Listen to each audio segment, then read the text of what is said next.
Just took a little piece of fat. I'm gonna cover that up kind of like Silence of the Lambs. Hello, kitties. You can see it's exactly what I was looking for. I was looking for a nice smoke ring all the way around.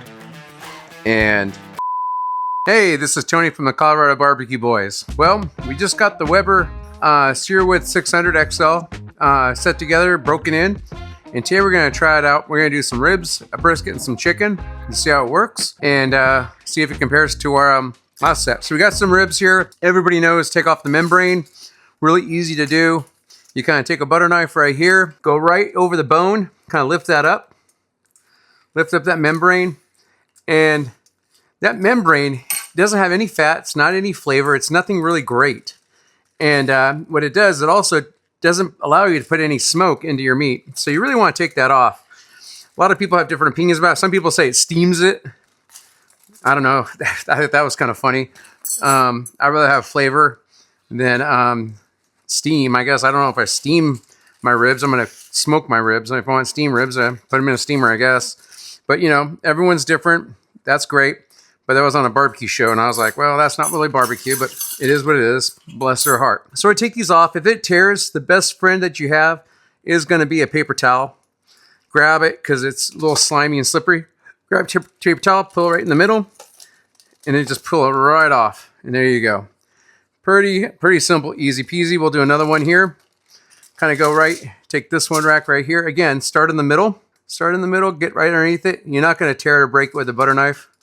I wouldn't use a really sharp knife because, again, you don't want to puncture it. Lift it up. Lift it up, go under right over the bone. Oops, I punched right through that one. That's okay. Put it all the way through, kind of go all the way through. Then what you want to do is get your finger in there. Put it all the way through. There you go. Put your finger all the way through. And what you can do is, once you have it in there, just kind of pull it right from the middle. Comes off in one piece. There you go. Done and done. Not bad, huh? So, barbecue. But okay, so we got that off. And some people use a binder, some people don't. Some people like to trim these up. That's fine.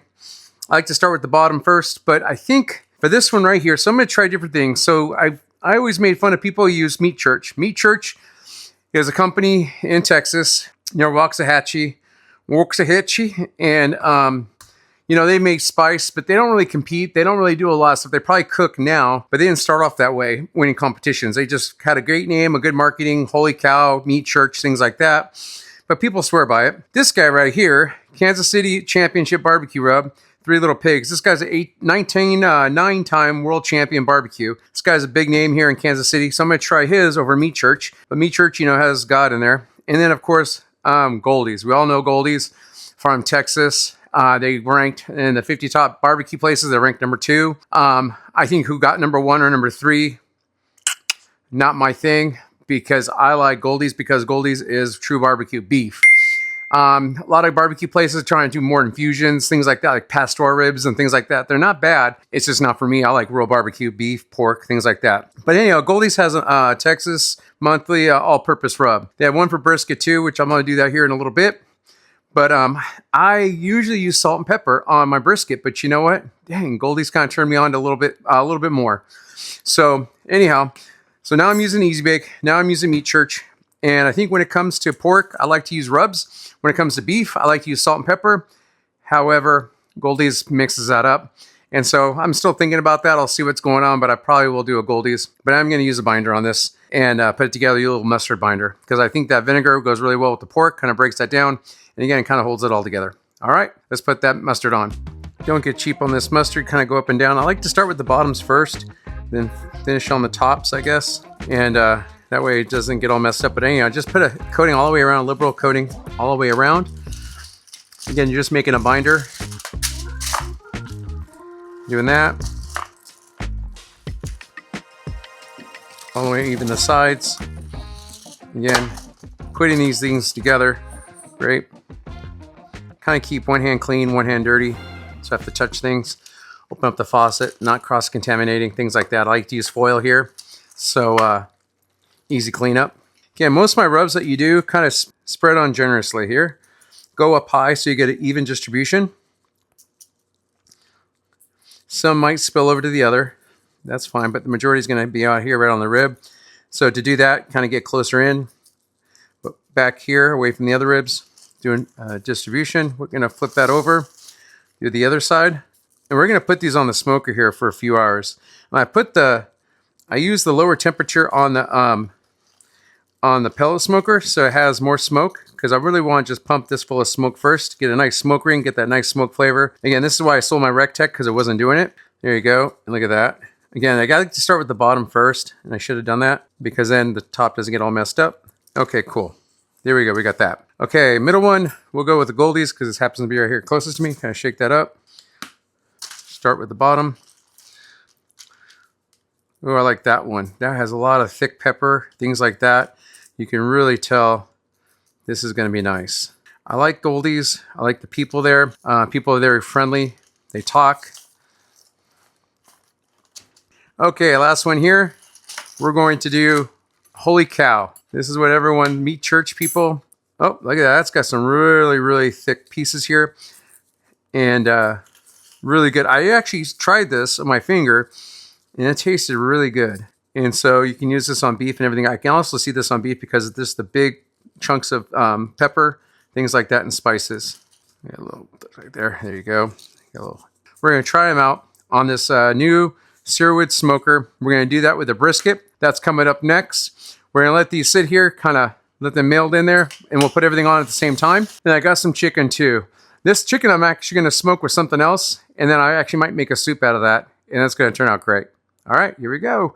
Okay, so trim the brisket up. Again, don't go crazy on the brisket trim. Just get you really want a 1/4 inch of fat all the way around. If you cut too much off, you can always take a piece of fat, lay it on top. That fat's gonna melt off during the cook anyway, over time. You just don't want too much of that fat. You kind of want a balance in there. That's what I say, about a 1/4 inch, 3/8 of an inch. You don't have to get a tape measure out. You don't want it that thick. You just kind of want it like, but anyhow, I don't put a binder on my brisket. Again, I normally go salt and pepper on this. However, I'm just gonna go use Goldie's Texas Monthly #1 brisket rub. So I'm gonna start with the bottom first. Go very heavily on that. And it does have salt in here. Normally I would add salt, but salt is the first ingredient, which is great. It's gonna leave a nice bark. These big granular things of pepper, as well as these other spices that they use. Again, when I pick a brisket, I look to, first I get a prime. I like to invest a little bit more in a prime.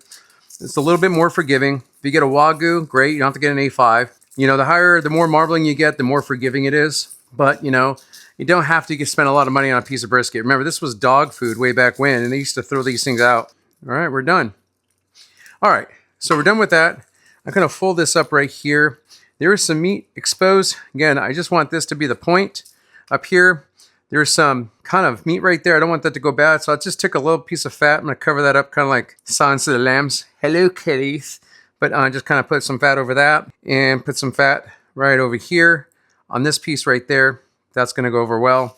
And now it's time to put it in the smoker. And then I'll do some chicken. We'll put that on the smoker as well. All right, everybody, we're outside. We have the smoker here going off, and 180 degrees. This is where they pump in a lot of smoke. And again, I just want to get the smoke going on this. So right here we have the Holy Cow Meat Church. We have the Kansas City. And we have the Goldies all-purpose, and then we have the Kansas City Championship. So let's put these out here. I'm going to put them in order so I kind of know what's doing what. I got a lot of real estate here on this barbecue, which is nice. And I'm going to put the fat ends kind of closer to the heat source. Wow, that's pretty nice. Let me go get the brisket. I'll be right back. I got enough room on this smoker just to do 3 Rex ribs and a brisket.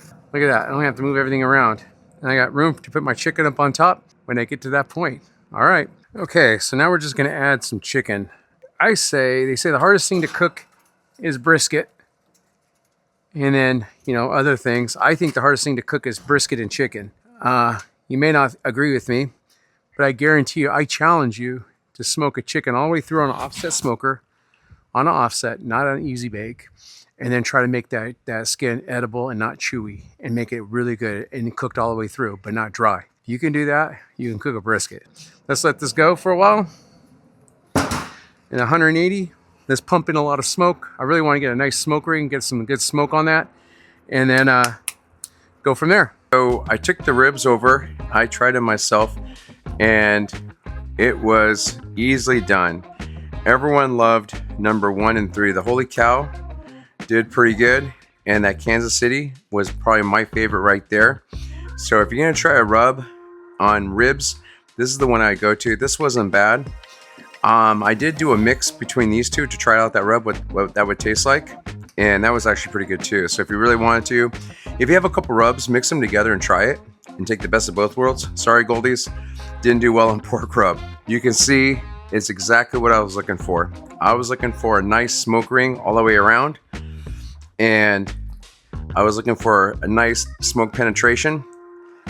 It came out so good. The Weber did not disappoint. RecTech, you suck. I never got anything like this before, ever. So the people that did so nicely with my ribs, I'm gonna take them some of this right here to say thank you. But look at that nice smoke rub. This is what you want to give it out to friends and family. Look at the bark on that thing. Really, really good. I wrapped it with aluminum foil, but make sure when you wrap, do it very, very tight.